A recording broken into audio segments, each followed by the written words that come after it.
Bueno, Nacet Perdomo, abogado, experto en derecho constitucional, un joven jurista que se ha distinguido en los últimos años. Es parte aquí de la familia de Uno Más Uno. Vino aquí, bueno, estos 31 años que ya cumplimos en Uno Más Uno, este fin de semana no han pasado de balde, hemos visto crecer a muchos. Y a Nacet lo reconocimos desde que andaba por ahí en gestación.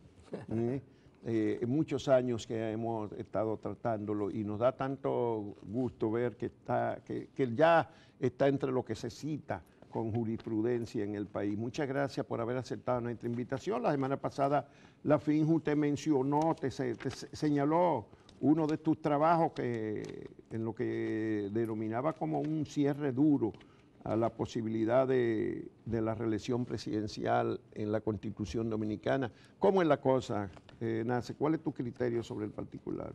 Bueno, mira, el transitorio 20 de la Constitución de la República prohíbe la reelección presidencial del presidente. Eso es algo que fue admitido incluso por el propio presidente cuando dio el discurso luego de la reforma constitucional del año 2015. Eso en realidad no es discutido. La Constitución es muy clara y por mucho que haya quien pretenda que la Constitución puede ser inconstitucional, la verdad es que yo no estoy de acuerdo con esa posición. Las disposiciones y las normas son constitucionales porque están en la Constitución, no por su naturaleza. Entonces, de tal forma que no, es mi opinión, no puede decirse que ese transitorio de la Constitución es al mismo tiempo inconstitucional. ¿Por qué? Es decir, tú reconoces la Constitución como el gran pacto social que se da una asamblea constituyente convocada efectivamente al efecto. Yo creo que las constituciones son consecuencia del pacto social. Eso es una discusión que permea toda la historia del constitucionalismo. Yo me adscribo, sin embargo, a la posición de Ferdinando Lasalle, que decía que las constituciones no solamente son su texto, sino que además son el contexto político y social en el cual ese texto y esa norma se aplican. Sí, porque, por poner el ejemplo que ponía Ferdinando Lasalle, cuando en la Alemania posterior a la Revolución de 1848, o sea, recuerden que Alemania todavía no era un país, sino que era un conjunto de principados, se lograron constituciones liberales y eso fue una gran victoria. El problema es que estas constituciones no incluyeron, o estos procesos no incluyeron cambios en la estructura social y política de los estados alemanes. De tal manera que, y ahí es que él usa una frase que se le atribuye a Federico IV, un rey prusiano, de que dice, al margen de un pacto social que la sustente, la Constitución es un pedazo de papel. Ese es el origen de la famosa frase. El comunicado de la FINJUS de la semana pasada, en el punto 2, que se refiere a la vía jurisdiccional y la inconstitucionalidad del transitorio, dice que la Constitución del 2015 establece claramente en su artículo 267 las condiciones necesarias para su eventual reforma. Y entonces dice, cita, la reforma de la Constitución solo podrá hacerse en la forma que ella misma indica y no podrá jamás ser suspendida ni anulada por ningún poder o autoridad, ni tampoco por aclamaciones populares. Por tanto, dice la FINJU, tal como establece el jurista Nacet Perdomo, el papel del procedimiento reforma es fundamentalmente defender la supremacía de la Constitución a través del mecanismo de la rigidez. ¿Qué es eso de la rigidez? Yo quiero decir que a mis amigos de FINJUS que no me parece que ese argumento, así como está planteado ahí, sea...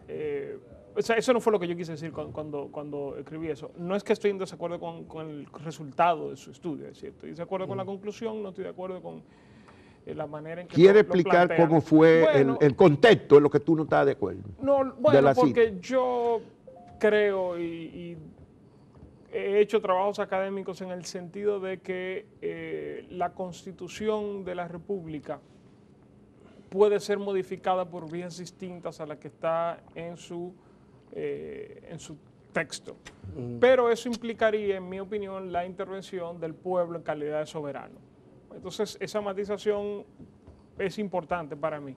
Y cuando yo hablo ahí de rigidez, digo ciertamente que la reforma de la Constitución es un mecanismo que garantiza que la Constitución sea la norma, una de las normas, porque hay normas que son más difíciles de reformar que la Constitución, pero sea una norma que la dificultad para su reforma obligue a que los pactos para llevarla a cabo sean más amplios que lo ordinario, más amplios que En lo este regular. caso es la 2/3 parte de la votación de la Asamblea Revisora. De la Asamblea Nacional Revisora. Pero ¿en qué momento se puede, como tú dices, justificar por popular, por la intervención del pueblo, porque tampoco permite por aclamación popular?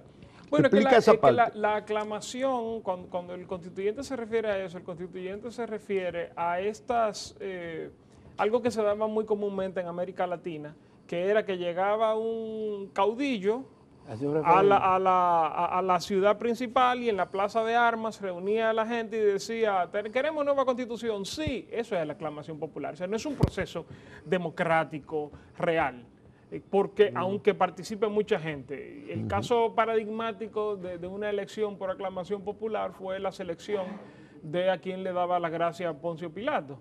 Es decir, eso es aclamación popular. Eso no es necesariamente o no es lo mismo que participación popular en un proceso de reforma. Y para mí lo que defiende la Constitución, o más bien lo que garantiza la efectividad del transitorio 20 en la Constitución dominicana no es tanto la rigidez, porque hay normas del texto constitucional que en algunas circunstancias pueden ser más rígidas que la Constitución misma, sino el tema de la jerarquía. Es decir, la jerarquía de la Constitución es superior a todas las demás normas jurídicas, razón por la cual tú no puedes tener ninguna norma o disposición estatal la Constitución que anule parte del texto constitucional. Solamente la única excepción son las decisiones de la Asamblea Nacional Revisora. Que eso es lo que tú entiendes, claro, que el único camino que hay ahora mismo para una repostulación es la revisión de la Constitución por una asamblea. Así es. Lo que pasa es que no, perdón, dime. No. Bueno, mira, es que el debate sobre la reforma constitucional en República Dominicana en los últimos años ha sido un debate que al final ha llevado a alguna gente a llegar a esa conclusión. Porque ¿cuál es el argumento?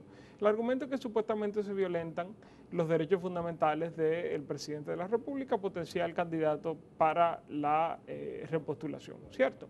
Bueno, ocurre que ese debate se inició, la posibilidad de que la repostulación afectara derechos fundamentales se inició durante el proceso de reforma de 2015, cuando había personas que querían obstaculizar en la práctica esa reforma y dijeron, es que la reelección afecta el derecho fundamental de elegir y ser elegible y por lo tanto tiene que ir a referéndum. En ese momento, un grupo de abogados dijimos, señores, el referéndum no es necesario porque no afecta a derechos fundamentales, la repostulación. Pero además, ese argumento es un argumento peligroso porque es el que han usado Yo las recuerdo cortes, que tú sostuviste esa posición. las cortes en Costa Rica, en Nicaragua y ahora recientemente en Bolivia para que los tribunales constitucionales decidan sobre el texto constitucional y permitieran la repostulación de los presidentes. Lo advertimos. Entonces, claro, la gente que dijo esas cosas ahora no tiene cómo responder porque están en las hemerotecas y están en los videos de los programas, lo que fueron.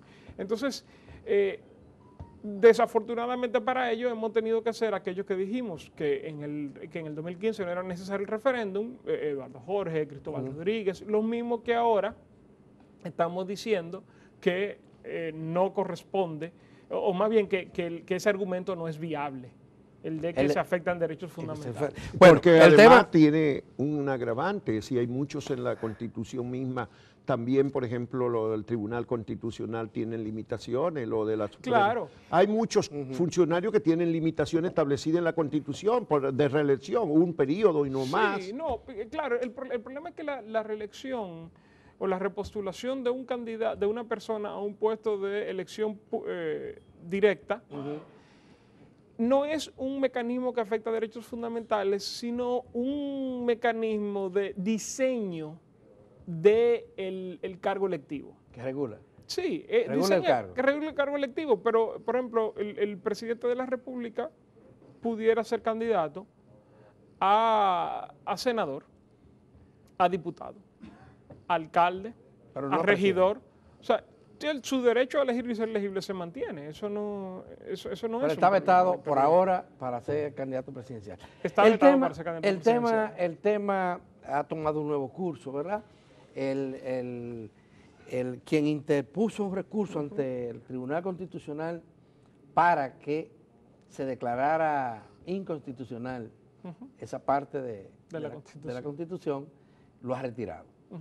Existe ahora la duda de si el Tribunal Constitucional está obligado a decidir sobre ese recurso independientemente de que haya sido retirado.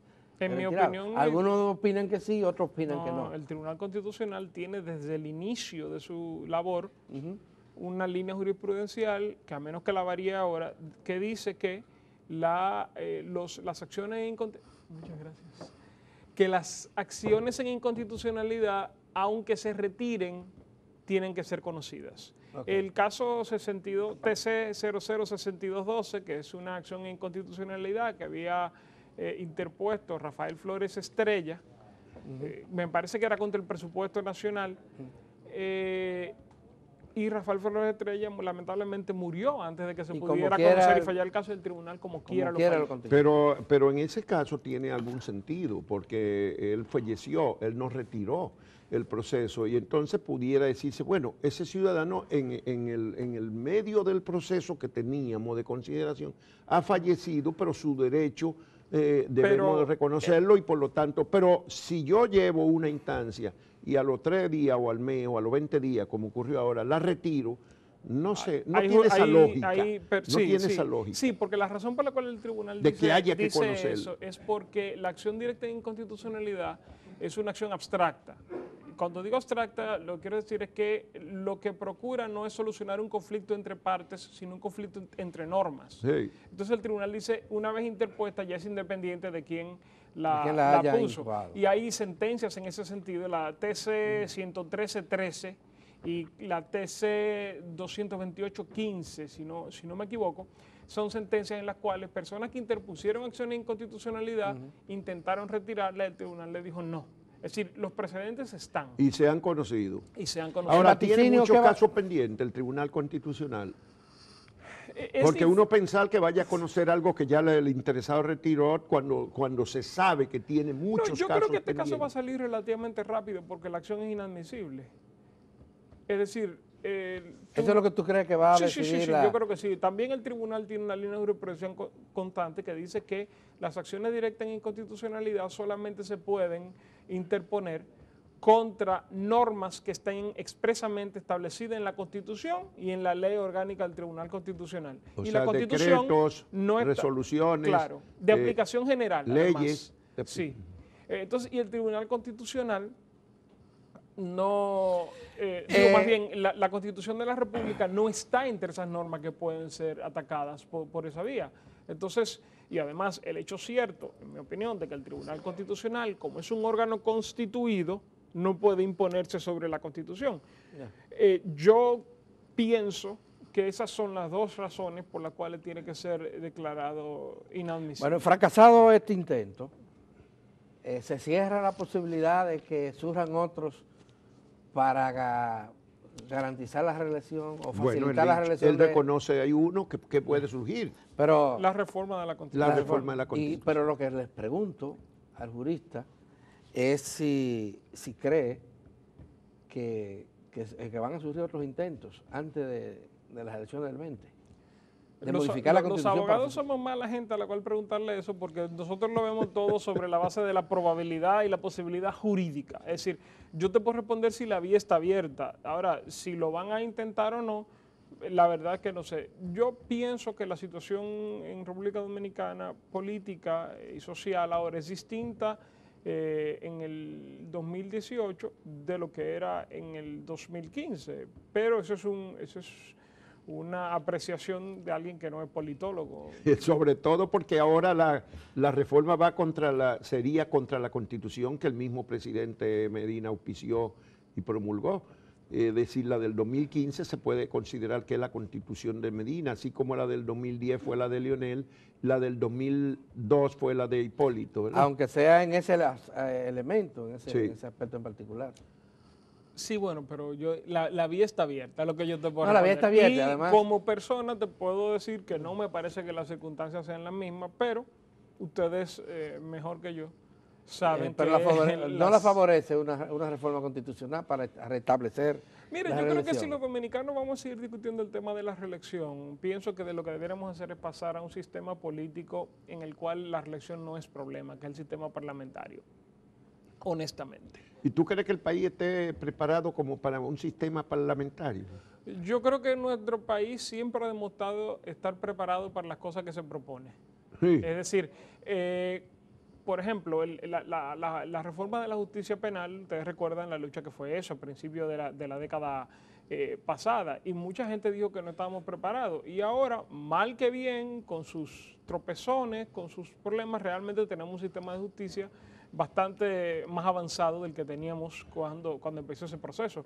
Así, y yo como abogado tengo en la mente varios ejemplos de reformas de ese tipo. Yo soy un enamorado del sistema parlamentario, pienso que sería mejor que tener un sistema presidencialista en el cual cada vez más, y no solamente aquí, en cualquier parte, los presidentes acumulan poder. Un caso paradigmático de eso es los Estados Unidos de Norteamérica. Cada vez más, mientras van pasando las sucesivas presidencias, los presidentes acumulan más y más y más y más y más. Bueno, sí, pero en América Latina no hay sistema parlamentario. En Haití un semiparlamentario, pero... Y mira cómo nos va. ¿Eh? Y mira cómo nos va. No, digo, en Haití hay un semiparlamentario. No, yo sé, pero en América Latina no hay sistema parlamentario y mira cómo nos va. Yo no creo que ¿Cómo nos va en sentido general? Yo creo que el experimento presidencialista no ha tenido resultados muy buenos. Bueno, adolece de un hiperpresidencialismo, ya eso sí es. Eso no hay duda. Tu propuesta tendería a corregir eso, ¿verdad? Ya, pero y debería de considerarse, yo no la rechazo de antemano, te advierto que lo veo difícil porque te van a decir, bueno, eso no existe en América Latina, eso es del mundo anglosajón. Y cualquier reforma constitucional no abriría la puerta al tema de la reelección, a volver al tema de la reelección otra vez. Bueno, pues no Sí. dice que sea necesariamente ahora que se va a hacer eso, ¿verdad? Tú no propones que mañana se... Yo por mí lo más pronto posible para que nosotros comencemos a hablar de primeros ministros y cosas y de las mayorías parlamentarias. Bueno, los sistemas parlamentarios, la mayoría congresual es vital para el gobierno de la nación. Yo por mí, antes empecemos la discusión, mejor. Yo lo que pasa es que, y reitero, el problema del presidencialismo no es propio del hiperpresidencialismo en América Latina. Casi todos los sistemas presidenciales presentan ese problema, incluyendo el de los Estados Unidos de América del Norte. Entonces, no sé, Bueno, hay otro tema constitucional que se debate, si tú crees que la Junta Central Electoral, con las facultades que le da la Constitución, puede establecer la reglamentación que si, en caso de que no se apruebe la ley de partidos o no se reforme la ley electoral, ¿tiene vigor jurídico la Junta Central Electoral como para establecer, esta es la reglamentación de la campaña? Yo pienso que lo mejor sería aprobar la ley de partidos y una reforma de la ley de la propia Junta Central Electoral que todavía prevé la Cámara Administrativa y la Cámara... Superada por la Constitución sí, del 2010, yo pienso, hace 8 años. Eso es inconstitucional. Sí, pero nadie lo aplica y nadie pretende aplicarlo, o sea que... yo pienso que eso sería lo mejor, lo más sano, lo más prudente, lo más conveniente. Pero yo sí pienso que la Constitución de la República le ofrece a la Junta Central Electoral una capacidad reglamentaria amplia que le permitiría hacer un papel de supervisión del proceso electoral en sí, no solamente de las votaciones, mucho más adecuado que el que hasta ahora se ha llevado a cabo. Otro elemento que Pero tiene tiene la facultad, Sí, ¿tú crees que la tiene? yo creo que sí. ¿Suficiente? Ojo, no, bueno, sería mucho mejor la ley. Pero digo, ¿tiene suficiente justificación constitucional, Sí, jurídica, yo que creo lo haga sí. si la ley Yo no se creo que sí, aprueba. porque el problema es que los partidos, a pesar de que hay gente que sostiene lo contrario, los partidos no son instituciones privadas o puramente privadas que pueden hacer lo que les da la gana. Los partidos tienen una función constitucional, tienen deberes constitucionales y tienen financiamiento del Estado. Es decir, no son un club privado. No Están son. obligados a rendir cuentas. Sí, están obligados a rendir cuentas. Entonces, de tal manera que yo pienso que si pretenden seguir aprovechándose de las facultades y privilegios que le brinda ser órganos con un papel constitucionalmente reconocido, entonces tienen que aceptar las responsabilidades Y también. las normas. Hay otro tema que tiene que ver con la Constitución, que está en debate ahora. Ayer, el presidente de las cámaras de cuentas decía que él no tenía que rendir cuentas de cómo actúa y que ellos son autónomos para tomar decisiones. Algunos consideran que eso es inconstitucional y sobre todo ilegal porque existe una ley general de administración pública que dice cosas distintas a las que ha dicho el presidente de la Cámara de Cuentas. Sí. Ya anteriormente había alegado algo parecido el expresidente de la Junta Central Electoral. ¿Qué piensas sobre esto? Yo pienso que eso en parte viene por dos decisiones del Tribunal Constitucional, la 30415 y la, perdón, 30514 y la 000115, en las cuales el Tribunal Constitucional hizo una interpretación y una definición de los ámbitos de actuación y autonomía de los órganos constitucionales, que a mí me parece que es excesiva. Yo participé en uno de esos casos, perdí en uno de esos casos y sostengo la tesis que tenía antes de que el tribunal fallara su decisión. Yo entiendo, bueno, más bien el tribunal entiende que los órganos con autonomía constitucionalmente reconocida, entiéndase el Tribunal Constitucional, los poderes del Estado, la Cámara de Cuentas, la Junta Central Electoral, el Banco Central, son órganos que en realidad no pueden, las leyes de control solamente les aplican por sus principios generales, básicamente eso es lo que dicen. Y la dificultad con la Cámara de Cuentas es que todos los demás están sujetos a la supervisión de la Cámara de Cuentas, pero la Cámara de Cuentas se le presenta la gran pregunta de quién custodia a los custodios. Es decir, si ese es el órgano constitucionalmente encargado para hacer las supervisiones y las auditorías, ¿quién se lo hace a ellos? Yo insisto, yo pienso que el Tribunal Constitucional, quizá con un celo, o sea, con una intención de proteger de las intervenciones del Poder Ejecutivo, estos órganos, en realidad estableció unos precedentes que permiten esas interpretaciones, cosa con la que yo no estoy de acuerdo. Ya en una ocasión el Congreso intervino justamente ante la Cámara de Cuentas. Y por un aumento salarial. Y fue por un aumento salarial. ¿Podría el Congreso volver a hacer lo mismo? ¿Tiene facultad? ¿Fue correcto aquello? El tema de los juicios políticos. Bueno. No se llegó a realizar el juicio político. ¿O sí se llegó? Sí, bueno, renunciaron la mayoría antes del uno, juicio, pero menos al presidente de la Cámara de entonces.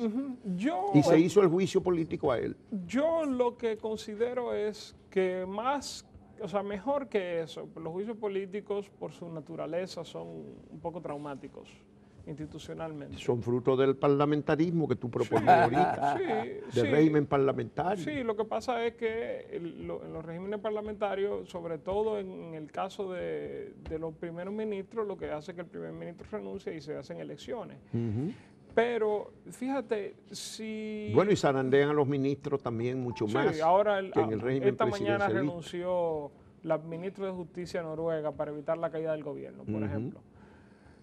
Yo lo que creo es que nosotros deberíamos, como Estado, atender ese problema en su fuente, y es decir, crear los mecanismos que permitan el control de las instituciones, incluso de las instituciones de control. Porque si no, esto va a volver a ocurrir. Y yo la verdad es que no creo que debieron de haberse, aunque sea por un asunto de prudencia, no creo que debieron haberlo hecho. Bueno, finalmente, Nace Perdomo, nosotros tenemos una gran cantidad de leyes que no se cumplen, que se han promulgado. Por ejemplo, ahorita hablábamos de justo, refiriéndonos a la de la Cámara de Cuentas, la ley de salario del sector público, que 5 años después de promulgada no se ha puesto en ejecución. Hay muchas leyes que no se cumplen, se cumplen a medias en el país. ¿Qué eso está en el ADN del dominicano, la pobreza institucional? ¿A qué lo atribuye un estudioso de los procedimientos jurídicos constitucionales? Todo el que vive en apartamentos y tiene que bregar con comunidades de vecinos sabe que esas dificultades forman parte de nuestra manera de ver la vida en comunidad. Por eso es que yo creo que a pesar de que ciertamente los políticos están sujetos por decisión propia a un nivel de escrutinio mucho mayor que el ciudadano común, pero yo creo que los dominicanos tenemos que revisar nuestra manera de convivir.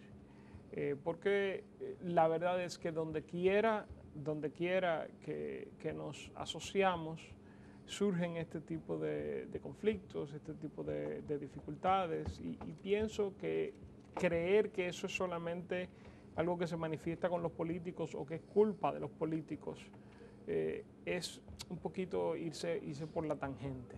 Sí, es difícil, los dominicanos... Que los problemas de la sociedad dominicana rebasan el límite de los partidos y de los sí, yo creo militantes que sí. Yo creo que yo soy abogado. Aunque los políticos tienen unas responsabilidades mayores que el resto. Yo no sé si tanto sin responsabilidad. Lo que yo sí creo es que están sometidos a un mayor escrutinio, un escrutinio más estricto.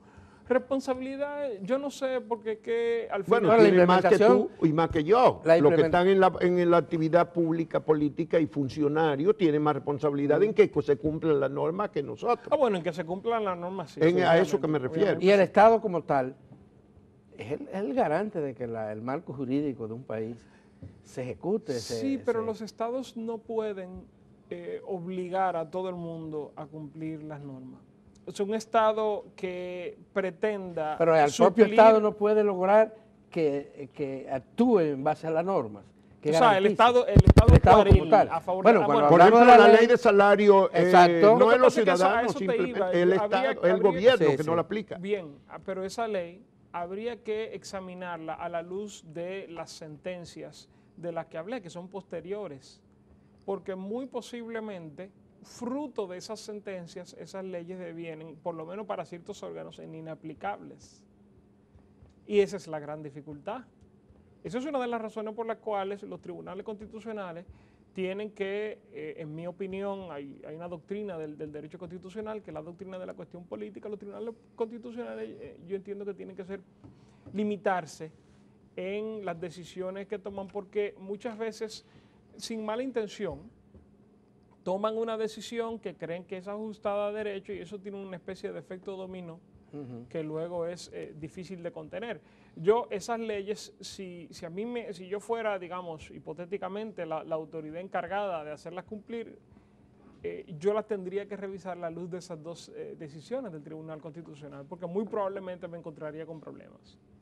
Bueno, hay que dar las gracias a Nace Perdomo y además Cordero, porque ahorita nos dijimos, cuando hablábamos de que lo conocíamos desde la gestación, que, bueno, muchos de ustedes lo saben, pero otros no. Él es hijo mayor de Margarita Cordero. La legendaria periodista de Cana. El programa tiene acciones. Laura es mayor. Acciones. Doña Margarita Cordero. Hay que mandarle un saludo a través tuyo, desde aquí en público. Sí. Muchas gracias. Muchas gracias. Gracias. Nace Perdomo por estar con nosotros y sobre todo por haber puesto en alto la educación de tus padres, que te dieron tus padres. Muchas gracias. Gracias a ustedes.